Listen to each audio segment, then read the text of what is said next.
Takeaway Chinese, where you can take some Chinese away and experience progress day by day. Takeaway Chinese, we will promise you a difference.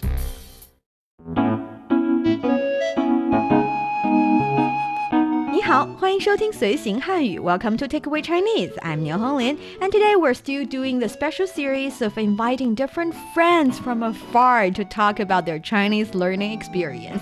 And today I have a special friend who have been here for more than once already here. Tell us a bit about yourself, shall we? Oh, hello everyone. My name is Dr. Najma Saqib. I'm a pediatrician. I'm living in Beijing for 14 years.And I am very happy to be here. Thank you very much for inviting me. Thank you so much. 周凯比, 周医生. You have a Chinese name, and I always appreciate a friend who are learning Chinese, interested in Chinese culture, and giving yourself a proper Chinese name. That is always very lovely. And thank you so much for joining the show today. So for our dear listeners, if you're interested in Chinese culture and you want to get a grip on the Chinese language, then this is the show for you. Stick with us for 30 minutes and you soon see the rewards. And for more fun Chinese learning, follow our Facebook page, Learn Chinese, to watch many fun videos and live streams. But now, let's provide you with some free Chinese for takeaway. When it comes to free Chinese to take away, I'm pretty sure you took so much, because when we say have some free Chinese to take away, we're talking about the Chinese language. And I know you've been here in China for around 14 years. That is a really long time. So how about you introduce yourself in Chinese for several sentences? 大家好，我是周凯比，我在北京已经14年了。我是一名儿科医生，我非常喜欢旅游，我去过中国的，我觉得大概300多个地方。哇哦！我非常喜欢学习中文，所以我今天来这里我就非常开心，因为可以跟你们一起学习中文。300多个地方也太多了吧？So many different places, 300 different cities and counties? Yeah. That's really a lot. Yeah, because when I was a student here, whenever I get vacations or holidays, I used to travel with my classmates. And I can drive, so we used to rent a car and just go like anywhere, wherever we feel like to go. Yeah, so most of the places I've been to is actually my classmates' hometown or their villages or something. So I can see the real China. It's not like a tourist spot or something. It's like where the locals live. Yeah, so I think that's the best part of my places or the travel I've been to, yeah. 那你去过这么多地方，有没有觉得中国各地的口音都不一样？对，我觉得中国非常大，所以中国的每个地方的口音，还有些特殊的那个单词，比如说我去了那个西安那边，他们说 Oh my God， 他们说我不记得，但是大概是什么那的个县 or something like that. I went there many years ago. 那里深呀 Yeah, something like that. Yeah. I'm not doing it very well, but I get it. It's 10 years back, yeah. Yeah, because in Chinese we say 我 and sometimes they will say Well, I'm bad at it, but yeah, I get. That's definitely the case here in China and in different places. This is a vast country, and there are different dialect, different accent, and like you said, different ways of saying things. Shanxi province, Xi'an, the capital city of Shanxi province, is definitely a really good example. How about 东北？你喜欢东北口音吗？贼狼贼狼是贼 essentially in Mandarin Chinese it carries the meaning of thief. Yeah. I have no idea why it means very in Dongbei, in the northeast part of the country, but yeah, 贼狼.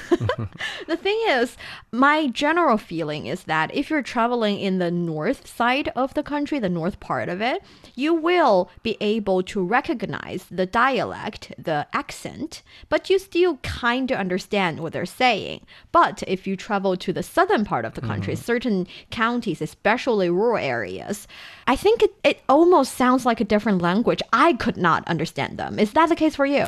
Yes, definitely. I've been to Yunnan, and there are many minorities, and they have their own language. Also in Shanghai, big cities like Shanghai, Guangdong, they have their own like local language. 沪语, 我们说沪语. Hu is the short name or kind of like a signal name for Shanghai, Hu.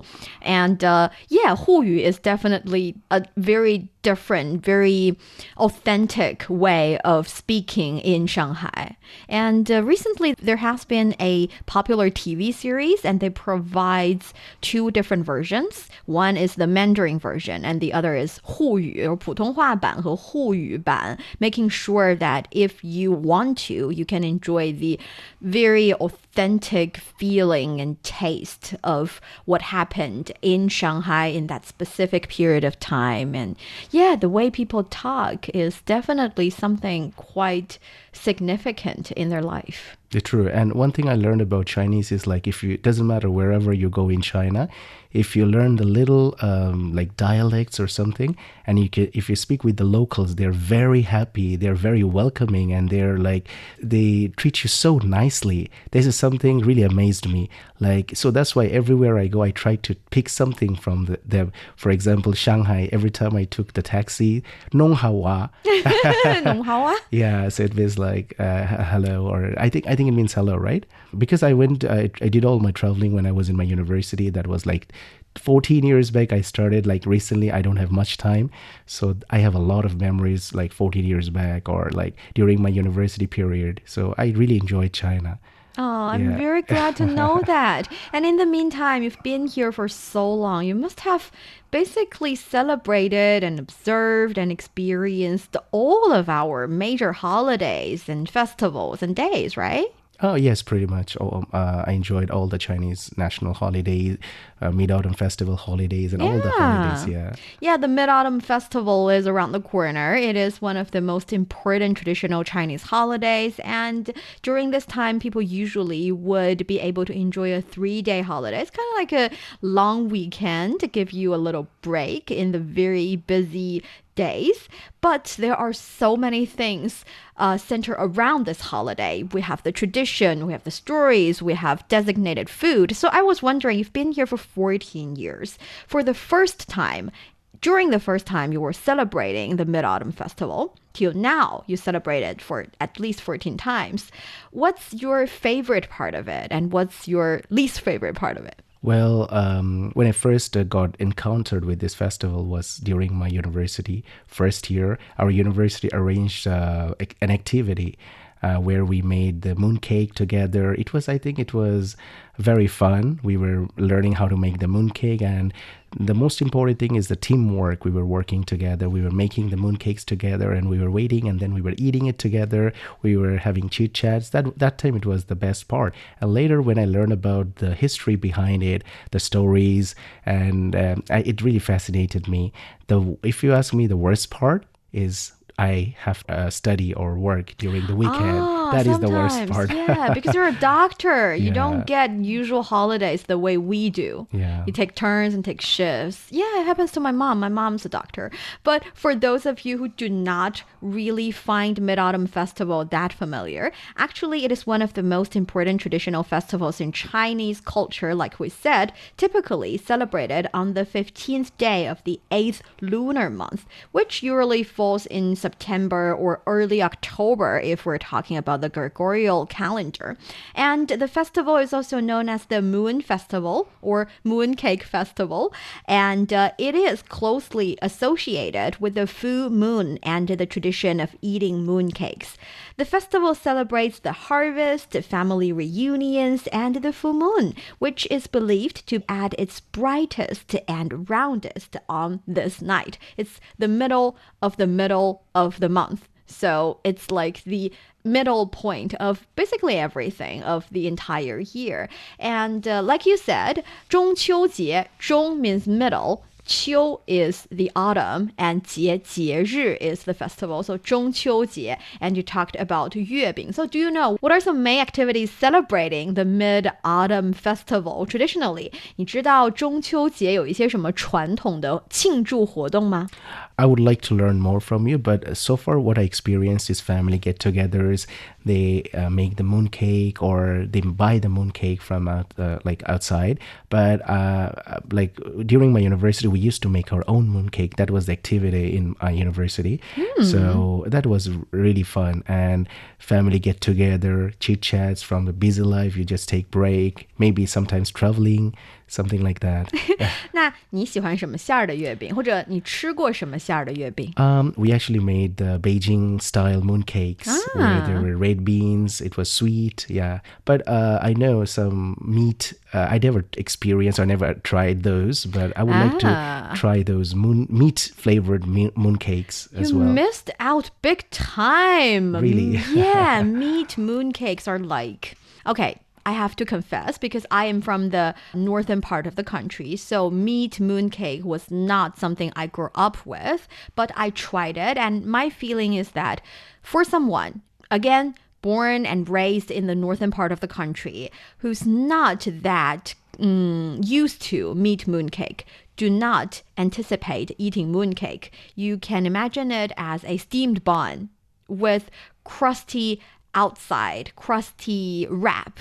And sometimes it can be very crunchy as well. So do not think it's the ordinary or common mooncake that you're familiar with. As long as you do not have that anticipation, you can enjoy the meat mooncake so much.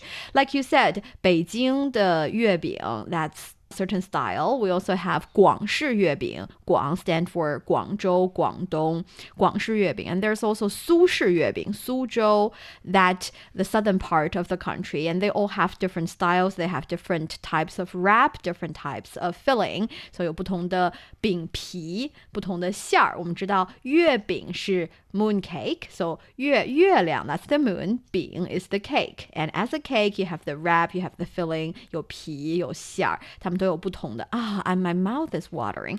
They really have different tastes and they're really quite so well. And like you said, having mooncake is one of the most important and traditional way of celebrating the Mid-Autumn Festival on top of 豆沙馅儿. 豆沙馅儿 is the red bean paste, but instead of having the entire tiny little red bean or so many different red bean in the mooncake directly as the filling, we would smash them into, it's kind of like sands. That's why the character 沙 is in it. 沙子是 sand, and 豆沙 is like bean made into little sands, so paste.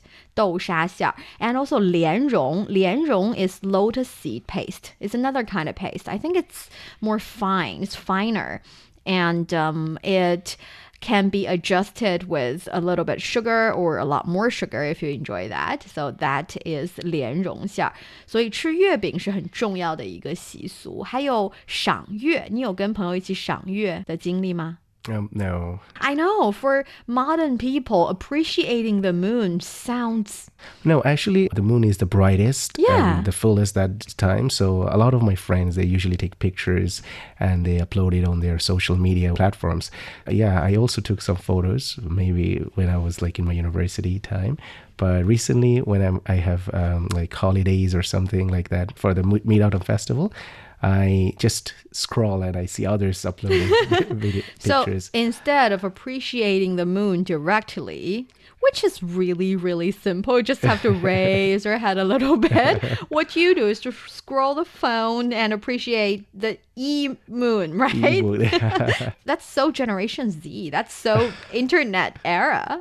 Actually, also, I think they take the photo is better than I can take. So I better like... The essence is not taking photos. The essence is to appreciate the same moon, even you're in different parts of the world. Well, at least different part of China. Because essentially or initially, the reason that people would celebrate this holiday, they would appreciate the moon together, is precisely because the moon is kind of like a constant. No matter where you are in the most east part of the country or the most west part of the country, and you might be so far away, especially if we imagine in ancient times where you do not really get high-speed rail or airplanes that can carry you to basically everywhere in at most one day. It's really hard for family members or loved ones to think about that, we cannot get to see each other unless I travel to his place spending 3 months and travel back in 3 months and doing nothing for the year. So what they would sometimes do is to write letters to each other, but that also takes a long time. So during these periods, during these kind of holidays, the Mid-Autumn Festival, they find something that no matter where you are, you can appreciate together, and that's the moon. That is why we have this famous Chinese saying. Actually, it's from a traditional Chinese poem. It's a verse. It's called 但愿人长久，千里共婵娟。但愿人长久，千里共婵娟。 Yes, so 但愿人长久。但愿人长久. Yes, so 但愿 here means I sincerely hope, I wish. 人 is people. 长久 is live long. So 长久 actually means long. And here 人长久 means the person can stay in the world longer. So live long. And 千里共婵娟. 千里共婵娟. Yeah, so 千里 is 1,000 li, 1,000 miles. So even if we're so far away, that's 千里. 共 means together. And 婵娟 is a traditional way, a metaphorical way even, to say the moon. So 婵娟 here is the noun here, but we're using it as a verb, saying appreciate the beautiful moon. So it's like even if we're thousands of miles apart from each other, we can appreciate the beautiful moon together. As you're explaining this, I think it's very meaningful. That doesn't matter wherever you live. We share the same moon, and we can observe the same moon, and we can share stories. Even someone is 1,000 miles away. I think this is beautiful. Yes, it's actually a poem by the Song Dynasty poet Su Shi. We also call him Su Dongpo. Su Dongpo is kind of like his nickname. And the poem is titled 水调歌头. But 水调歌头 is more like a way to write certain poems. Like in each line, how many words are in each line, and what kind of tone each character should be like. It's kind of like a pattern. 水调歌头 is a pattern instead of the name of that poem. And it was written in the Mid-Autumn Festival context. And this line expresses the poet's deep longing and hope that despite physical distance, people, especially for him, it's actually talking about his little brother. So he is using the poem. The starting of the poem is kind of like saying, I miss you, my brother. And the ending of the poem is like, I know human beings all share that same sentiment. And hopefully, 但愿人长久，千里共婵娟. Each and every one of us can live long, and we can appreciate something that is constant together. Even if we're not together, we're together. Wow, beautiful. I think actually this year I'm going to do that. I'm going to call my family members, come out, let's watch the moon, and let's share the moon together. That's so beautiful, that's right? Beautiful, yeah, it's better than appreciating the Yi moon that you're doing. Exactly, yeah. And also now with modern technology, you can, like you said, call them or video chat them while you're doing that. So you're seeing each other, spending time together, and also appreciating the moon. Exactly. So that's a beautiful poem. And another one I personally really like is 海上生明月，天涯共此时. It basically means that you can look at the beautiful bright moon rising above the sea. 海 is the sea, 明月 is the moon. 天涯共此时. It's the second part that I like the most. That is, we share this moment no matter where we are. Similar sentiment and relatively more direct way of saying it. But yeah, the moon is definitely a cultural symbol that holds a very vital significance in Chinese culture. What about in other cultures? For example, in your culture, what does the moon signify? In my culture, I think moon is more connected with like we have many stories as well, like China.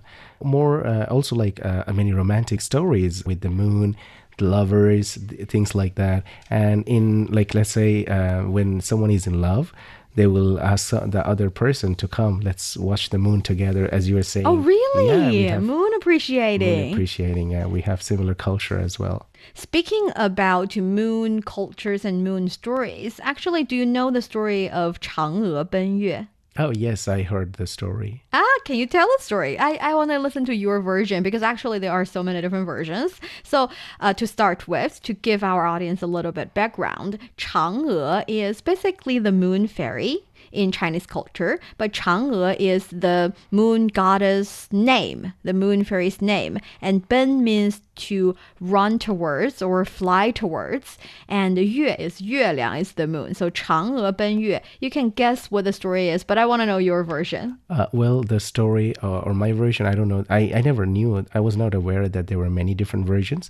But I heard like there was like a fairy mother, Chang'e, wanted to be mortal. So she ate something and she went to the moon. And then every year when the moon is the brightest, her lover actually goes like a letter or something goes to the moon. Is that correct? There's no such thing as whether or not it's correct because, like I said, there are so many different versions. There are relatively darker versions saying that Chang'e, like you said, Chang'e want to be mortal. So she stole the heavenly medicine from her husband, and they were supposed to share. If they share, they can live hundreds of years together.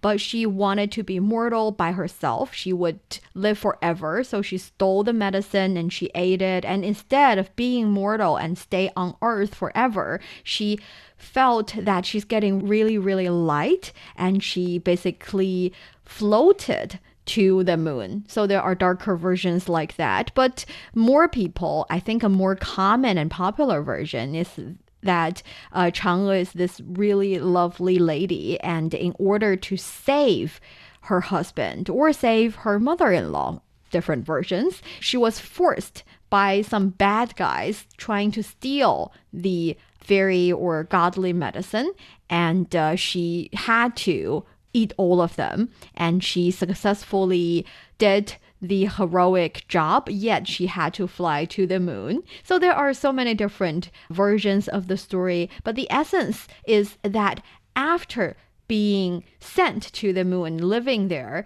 she started to make different traditional Chinese medicine with the help of her little assistant, the rabbit. And some people would feel that they are eating the mooncake commemorating Chang'e, or they are eating the kind of mooncake with some traditional Chinese medicine or some herbal medicine that Chang'e made. And these are some other, different types of anecdotes and different types of stories wrapped around in the mooncake or around this special holiday. Wow, interesting. So I came to know about so many different versions. Wow. Yeah, there are so many different versions. And her husband, Hou Yi, that's Chang'e's husband. There's also the Chang'e's husband shooting down 8 different sons kind of story, but that is a story for another time. But I was wondering, since you have been here for 14 years, have you ever celebrated the Mid-Autumn Festival in other parts of the country? No, I celebrated always in Beijing.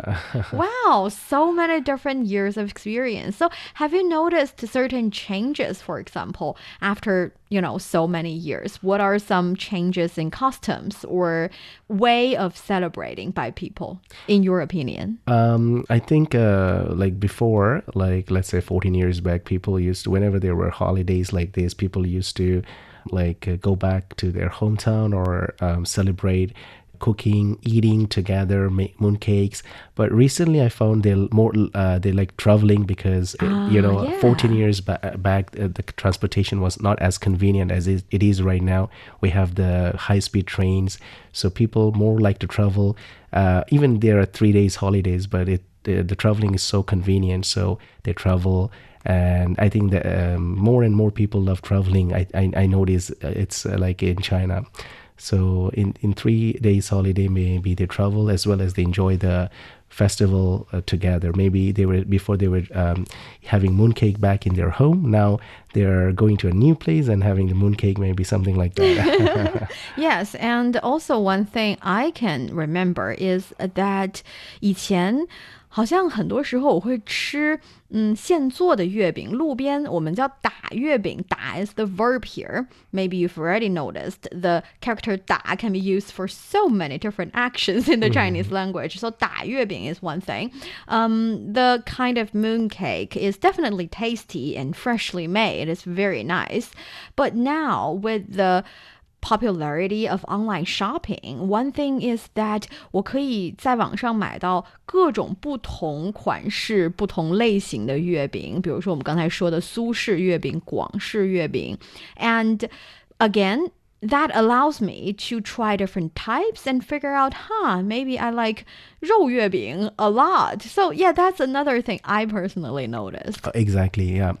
Because there are more varieties right now, and because of the online shopping, I think like it's very convenient. So people, doesn't matter they're in Beijing, they can order like as you mentioned, the Cantonese type, or another type you mentioned is the Suzhou type. Yeah, so maybe it's, meat, different flavors, and there are many varieties right now, and even many companies, they have different types. Even big companies, they have introduced like different types of mooncake. So in mooncake ice cream, yes. And also 冰皮月饼. It's almost like no, let's ignore that part. And also we know that 月饼 mooncake represents reunion. It's round. It's, well, in Chinese concept, we believe that when something is round, it's 圆满. So it's full, it's the best or the perfect shape or state. So it's 圆满. And eating mooncake can be understand. Well, I think eating mooncake is also a way to celebrate family reunion. And the funny thing is, because it signifies reunion, some people say you should never share a mooncake, because if you separate it, it's not full and round anymore. Yet some other people would argue that precisely because it's a sign of union, the entire family should have different parts of the same mooncake, suggesting that together you make things to the fullest. So even in different places, there are different rituals. Oh, yes. As far as I remember, in the South, there are some big companies. They made the biggest mooncake and they shared it among their employees, considering like we all are a family. We work together. And they were like, I remember this video, a picture of this online. I have seen it. Like they made the biggest mooncake in the world, something like that. Yeah, we like being, the biggest to the first to the most. It's a thing. We're a little bit competitive. And another must-do activity, at least personally myself, is to appreciate the Mid-Autumn Festival Gala. Oh, yes. It is actually a popular event that takes place during the Mid-Autumn Festival. The gala often features a variety of performances, including traditional music, dance, and theatrical shows. It's a major cultural celebration that highlights the festival's theme of family reunion. And do you know, actually CMG's China Media Group's 2024 Mid-Autumn Festival Gala will feature a unique fusion of traditional Chinese culture and cutting-edge technology and create an immersive experience for viewers. And if you want to know more about the tradition, the fun things, and also other symbolisms of the Mid-Autumn Festival, the mooncake, the appreciating of moons, you can also go check the Mid-Autumn Festival Gala out. Wow, that's interesting. And how can I watch that? Actually, you can catch the Mid-Autumn Festival Gala on TV. If you're watching, for example, CCTV or CGTN, definitely it's there. Or you can just search for the Mid-Autumn Gala online. I'm pretty sure Mid-Autumn Festival Gala would lead you to the sites, allowing you to appreciate that special activity. Wow, I'm looking forward to it then. I'm very happy to have you here today with me. Thank you so much, Dr. Sakib, for being a great guest of today's Takeaway Chinese. And that brings us to the end of today's show. For more episodes of the show, you can visit our website at radio.cgtn.com and go to the column podcast. You can also listen to the show and read the script there. Find us wherever you listen to your favorite podcast. Just search for Takeaway Chinese. Don't forget to leave your questions, comments, and ratings. 最后，祝大家中秋节快乐！中秋节快乐，大家！拜拜！拜拜！